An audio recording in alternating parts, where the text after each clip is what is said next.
Hi, everyone. Welcome to the Women's Broadcast Television Network Spotlight interview. Today, we are so fortunate to have our expert, Elaine Cooper. She is your better living coach, and she's going to tell you all about herself here in a moment. Hello, Elaine.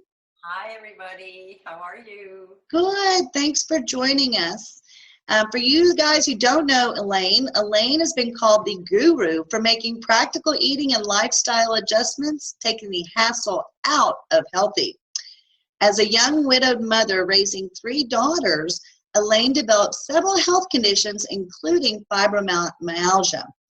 Some years later, she was widowed for a second time, but determined to revive, not merely survive past life's mess and retain professionally, with the Institute of Integrated Nutrition in New York, graduating with certifications as an integrative nutritional health coach.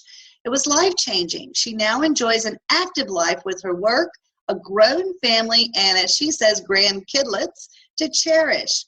With a chuckle, she describes herself not as a senior, but as a saucy, seasoned midlifer. I love that. Welcome, Elaine. Thank you so much. And yes, most of that's a mouthful, isn't it? It is, but it's wonderful. I love it. I love the twist on words. I love your sayings.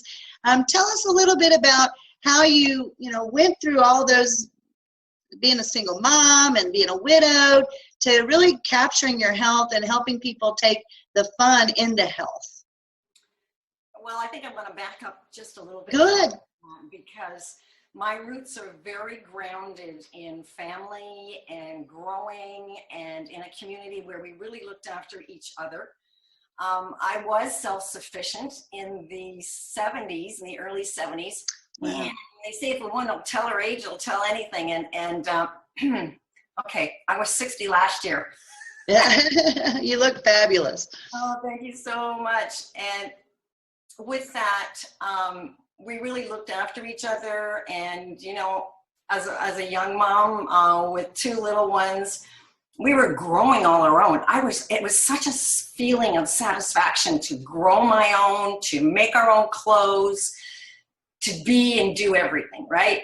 Mm-hmm. Well, life kind of decided to throw me a curveball, and that curveball was losing a very vibrant, my best friend, my heart, at the early age of 35. Oh. I was only 29 at the time. And we had a 10-year-old, an 8-year-old, and a 10-month-old that I was still getting up 3 times a night.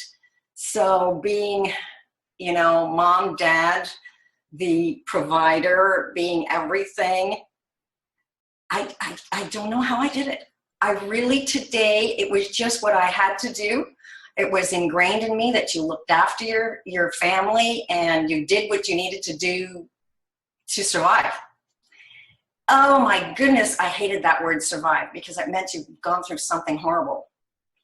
And I don't mean to be derogatory to anybody who uses the word survive, but I didn't want to merely be a survivor, because my heart was broken in so many pieces, and all I really saw was this big black hole of a future, our plans of building a beautiful new house for our family on our property. We had over 200 acres, and those dreams, always growing up with meeting Prince Charming. I had the Prince Charming in my life.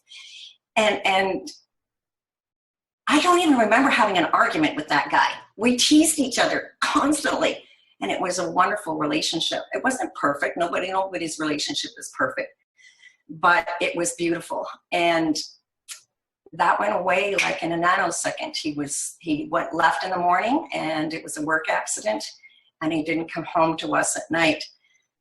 And then you were 29 again. Remember, ladies, she was 29 years old. 29 years old, rebuilding our life, because we had just come back home from having a stint living way out west, 3,000 miles away, and those dreams were gone. Thankfully, I had my kids. And I could concentrate on looking after them and loving them unconditionally. and that has its twists, as well as my work that I really loved. And I was in sales. I was a marketing in marketing and management and sales, and I really loved what I did because I was getting out and I was meeting people, and it was a different time for my life because now I had to be self-sufficient, not just for myself, but I had to be self-sufficient for my kids, and it just happened in a very different way. We left the farm. We had to leave the farm because it was in the country and everybody was having a hairy fit because I was by myself out there with the kids. And I felt safer out there than I did when I had to move into town.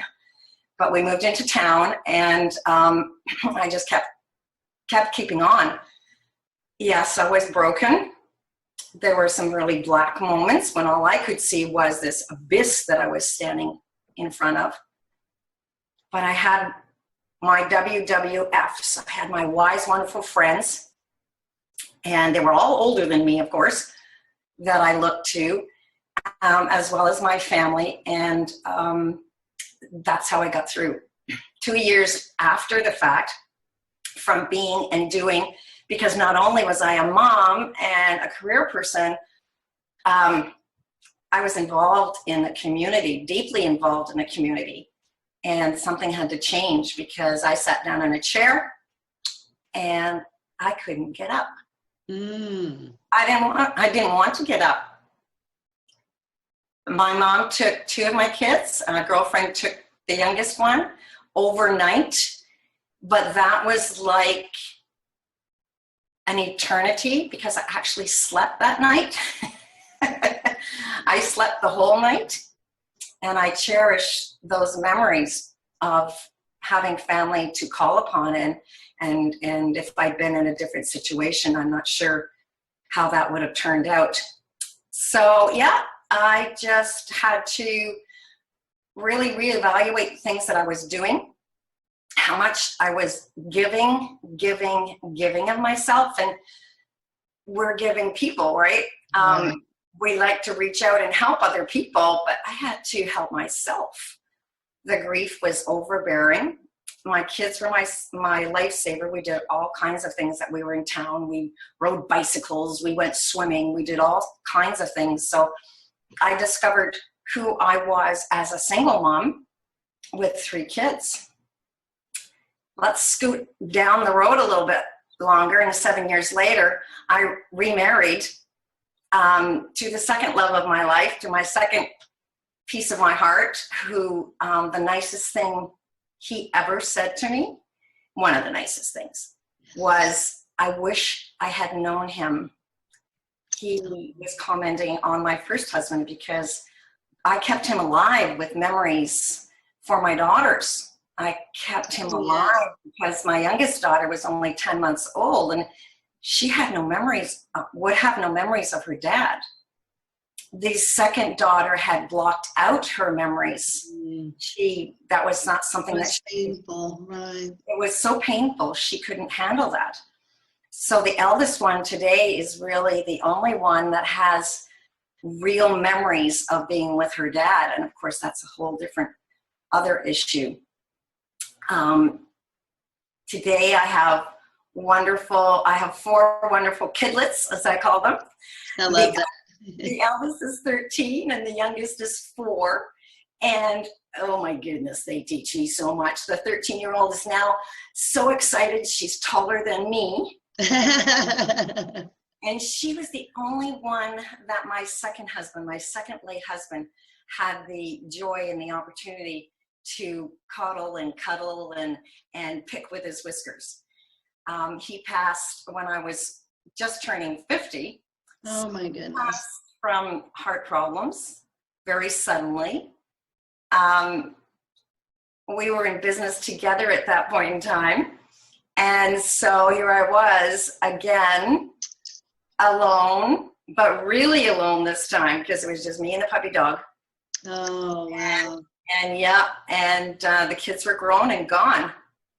So I had never, ever lived on my own. I was married the first time at 18. That's what I wanted to be. That's what I wanted to do, was to have my own little family that I could love and take care of. And wow, that was a whole new, I had that deja vu of loss beforehand and the grief, but grief shows up in many different ways. And I've learned so much by supporting others that are going through some kind of change in their life, and they really are noticing a change in their health. And my work, my passion is about working with these people to allow them to revive, not just be that survivor of crappy stuff, but actually to revive, to feel energy, to feel life, to feel love again. So my work supports those that right from the ground up. You can see I'm growing things. So I still have those 2 twitchy green thumbs. Yeah. So I'm not on 200 acres anymore. I'm actually in a condo, and I have this lovely garden tower that I absolutely love picking off my fresh. So from growing to eating and lifestyle adjustments, it's an integrative approach. And that's why I really loved when I found the program that I could train as a certified integrative health practitioner, because you are more than what you eat. You are your lifestyle as well. So with personal and business development, you can revive into a vibrant, sassy, sozzened, and it doesn't have to be a midlife. It could be any age. It can be any age, and not just for women, but for men too. Right. With a young family, my goodness, they had 4 children. The eldest was 5 years old when I met them, and I thought, holy moly. A lot of kids under the age of 5. Yeah, and it was wonderful. It was really powerful to see them making simple, practical changes for simple living, to take that, we're not living healthy and healthy enough. Man, I'd like to take those 2 words out of the dictionary or out of our how we speak. But it's to get rid of the guilt of not doing enough, being enough, having enough, and to see them come to a space where they were happy with who they were. And having 4 kids that young, wow, I was congratulating them very, very often. But we had to do some organizing. We had to do time management. We talked personal, but we talked business as well. So that's what's brought me to where I am today. And I love my work.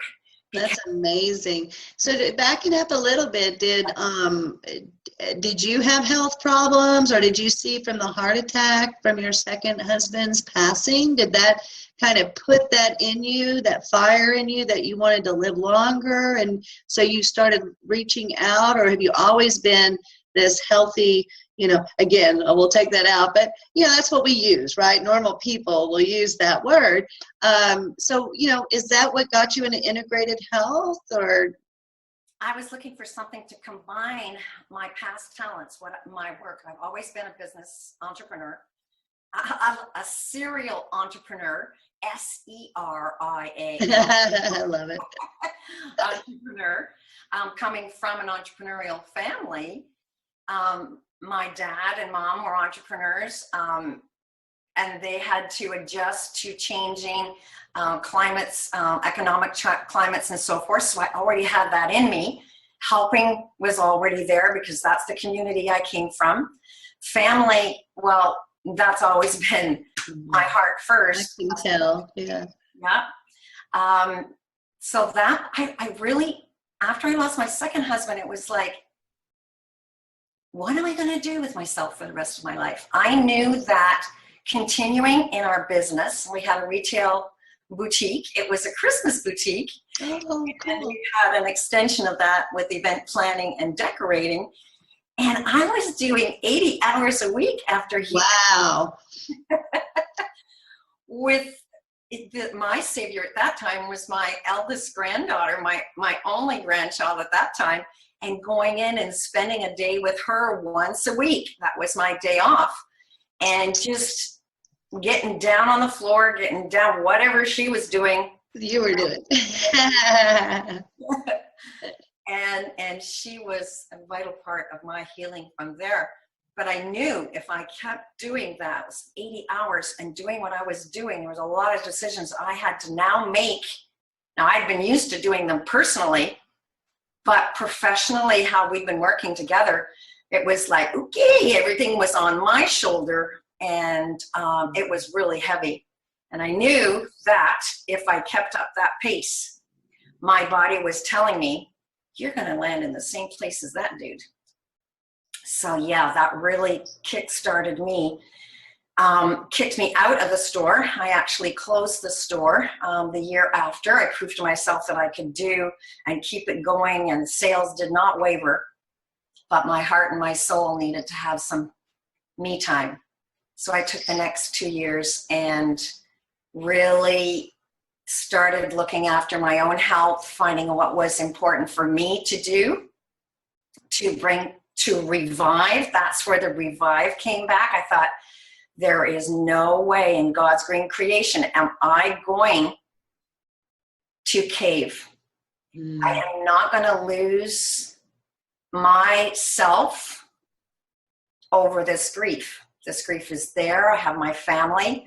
My family now is grown and they have their own grief. And I just had to really I had to revive. I had to revive or I was going to die. And you can hear your body telling you those things, right? Those triggers. And I love it because as an entrepreneur, I always teach people how to take their passion, make it happen, right? And so, you know, life is short. Even though people say it's long, you know all too well, life is very short. So you might as well be doing what you love, serving people, loving others, and it seems like you have found that happy place. I have found the shoe that fits. Now I'm no. That's right. I love that. I would love for now, let's get into, I love your story. Thank you for sharing. I mean, I think it's so important that to connect with someone, you need to know more about them instead of just their business and tips, right? Why did you get where you are? So I really appreciate you sharing. I know it's very tough when you, because of your story, having to recant that. And so thank you. You're welcome. So now let's get into with how can you help somebody, give some people some tips on, you know, maybe triggers that they might be seeing. You know, you're the expert in this area, but I always look at, you know, especially with what you just said, that you felt yourself. You felt if I keep this pace up, it's not going to be good. And so what are some of those triggers that you could share with people that might be working those 80 hours and not taking care of their health? And then we'll get into some advice on what they can do to slowly starting to transition into that healthy space.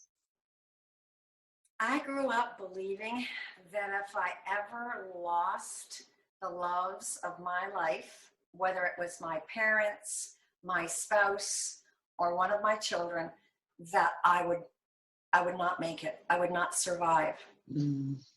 And it surprised the heck out of me that I did.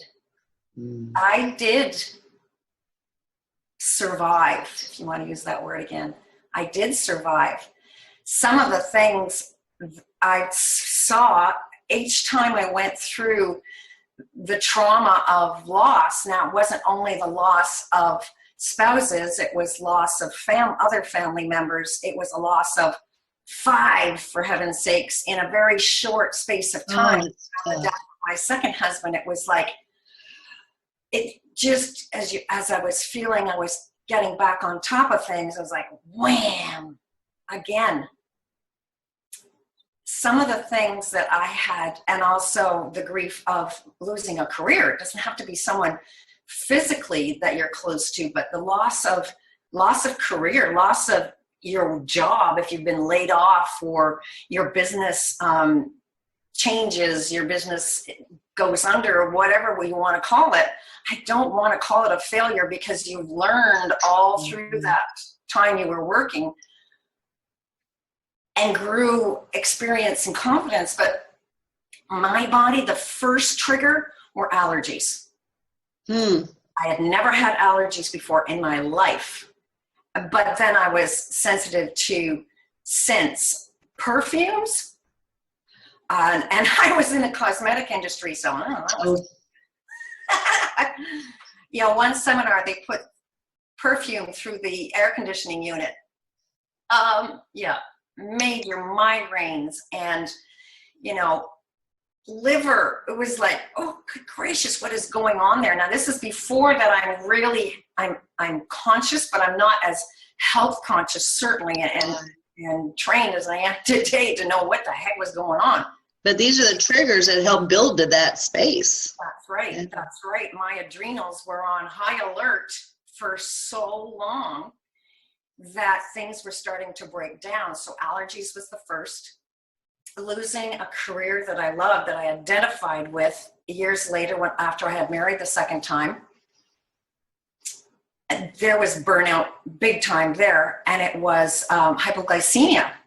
So hypoglycemia, and, you know, have a glass of wine before dinner, and it was like, put me, you know, just give me some place to lay down. I want to sleep. I just go exhausted. So I was borderline with the medical community. And it was like, let's see. When I sat down on the edge of my bed with my heart beating like it was coming out of my chest, and it was like, what the heck is going on with me? What am I dying of? And I went to the doctor. I had to take the tests and so forth. He said, you're no longer borderline, lady. He said, you are full blown. Boy, when I drank that glucose, it was like, whoa, I could not finish the whole thing. Oh, you got to finish it. Like, do you want it back? So I had always been very adamant about looking for alternative ways. That's something that I've always done. Look for alternative ways rather than the medical community. Always the medical community, always going out there. And I had been part of a health food co-op group that's still running today, but now it's a much bigger business. So that was really exciting to find out. And I only found that out about 5 years ago, and we're talking about 30 years ago. So that was really fun. So allergies, hypoglycemia, and then losing that career, and I can tell you where I was, what I was wearing, where I was standing the day that I totally lost my career, that threw me full blown into fibromyalgia. Now, for 5 years before that, I had been striving. It's like, okay, this is what's happening. How do I correct it? This is what's happening. How do I look after it? Not leaving it till, you know, it was full blown. I was always like, okay, what can I do to feel better? Fatigue, chronic fatigue, not just tired because I've done a great day's work, but waking up as tired in the morning as when I hit the pillow at night. Yep. That's a big trigger. That's a huge trigger. Yeah. And I'd always been a big dreamer. So I just figured it was because I was dreaming a lot, right? Pardon me. I have my cup of magic here, which I'll share with you in a minute. Oh, good. Okay. So those 3 triggers. Those were good. I mean, there's a lot of people that can feel that, right? And they're like, wow. So the next question would be, is, you know, just a really, I know it's a huge explanation, and you work with people and it takes a while, but if there's maybe a couple tips that you give people that they could start doing immediately. I mean, we've heard eat right, we've heard exercise from, you know, the medical community and the health. But, you know, I'd love to hear from you as an expert of the holistic approach. Would you suggest somebody gets a coach like you, or are there steps that they could start taking that would make them feel better, or should they immediately go see the doctor if they're feeling these symptoms? Absolutely. First off, go to see your doctor. Go to see your medical practitioner. What I am not is a licensed medical practitioner. Right. A health coach, integrative, and that's just a new word for holistic, which just covers top of your head to tip of your toe. I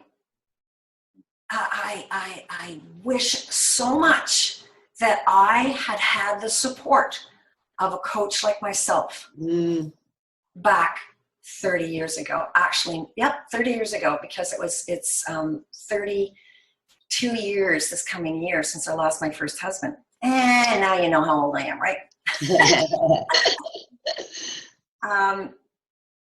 So you suggest for somebody to go, I mean, if they're feeling something, go to the medical doctor, run the test, do your blood work, get your levels.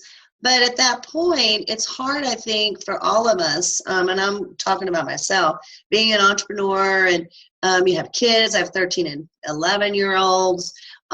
You're constantly running. And I loved how you said time management, because that's huge. You say you don't have time, but, I sit outside in the mornings for 45 minutes, drinking coffee, just kind of going through things, meditating, but not really thinking of my health. I'm thinking of getting the kids ready for school. I'm thinking about what I'm going to do that day. I'm thinking about a couple tips that you could give us to help us with that kind of thing. I love hearing that you do that in the morning, because there's so many of us that just do not take that time. We're entrepreneurs, we're parents, whether you're a mom or a dad or even a grandparent looking after younger kids, we're doing for others. So I love the fact that you go out, you're not thinking about your health. That's awesome, because you don't want to think about it all the time. Don't you have enough Yes. on your mind that you don't want to have to be thinking about that? But have you ever felt guilty? Yes. Exactly. Well, that's where the support comes in. Wouldn't it be great to have a step-by-step, hands-on, simple setup where you can integrate? Integrate is a really important word, because there's lots of people go on diets, right?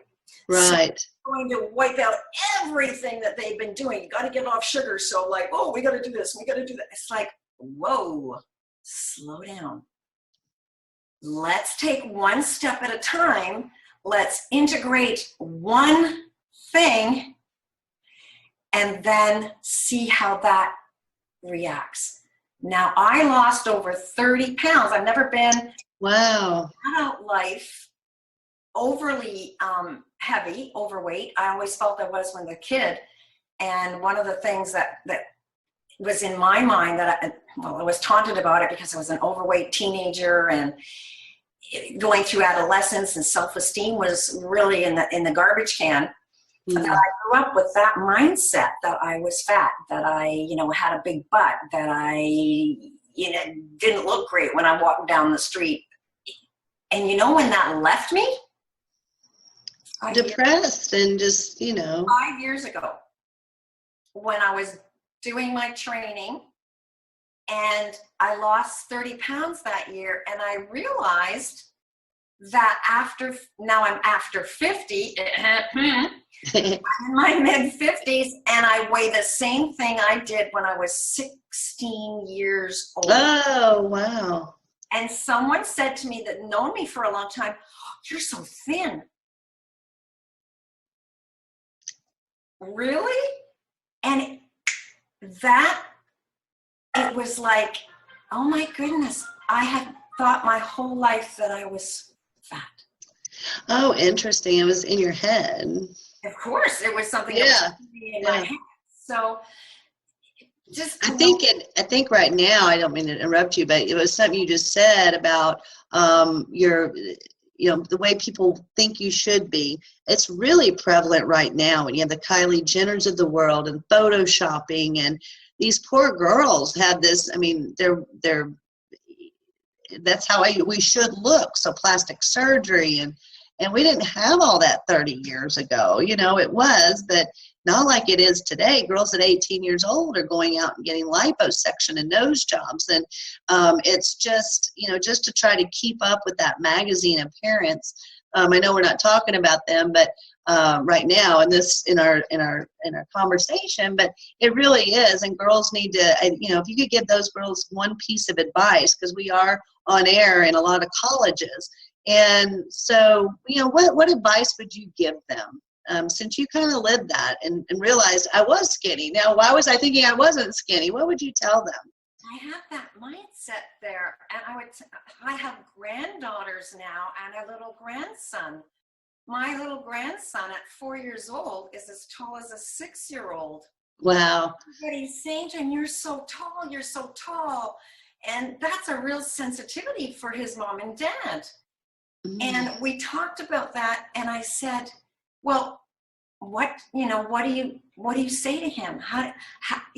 And they were agonizing over how do we support him? And I said, tell him he is just right for who he is. Oh, I love that.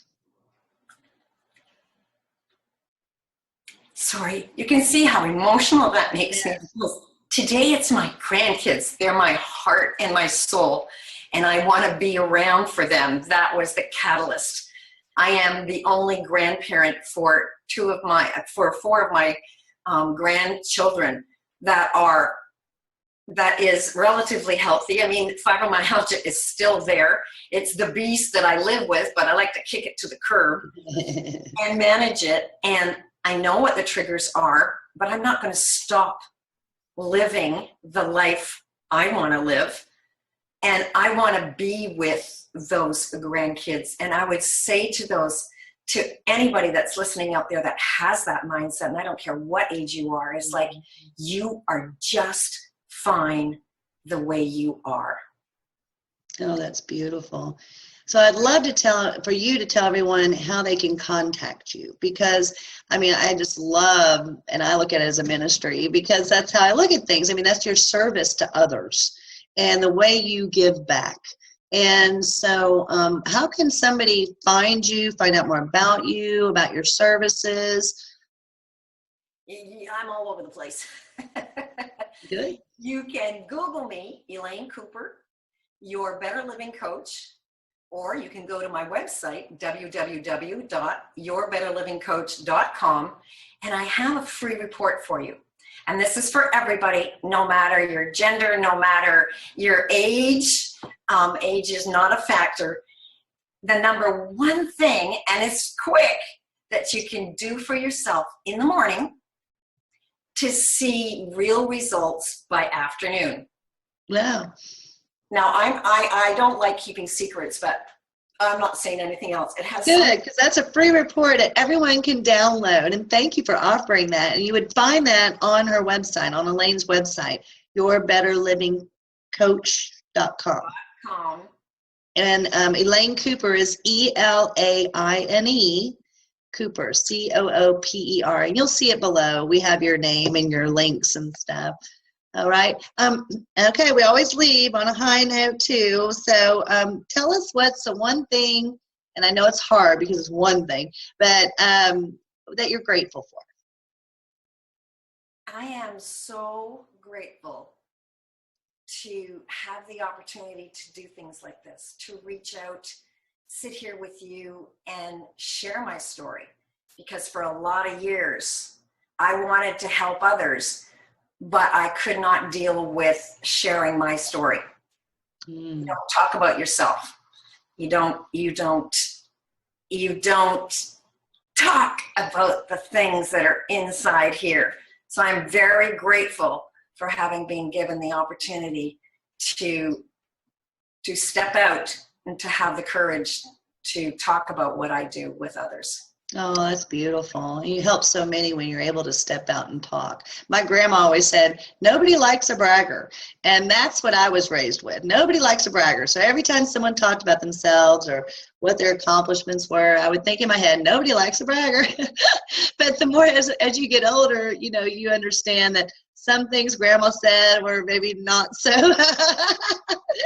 you know, you don't want to have that ingrained in your head. It's a mind block for you. When you're a kid, you are ingrained with things. Like I said earlier, that feeling that I was fat my whole life, and it is just something. It's like when that is out into the atmosphere, it's like, whoa, so liberating. Oh, yes. Well, thank you so much for joining us, Elaine. And everyone, be sure to download that free one thing you can do in the morning and feel better by the afternoon. I know I'm going to do it as minute we hang up with this video call. So again, WBTN is the All Women's Internet Television Station with content created by women for women. Thank you so much for joining us, and have a wonderful day, Elaine.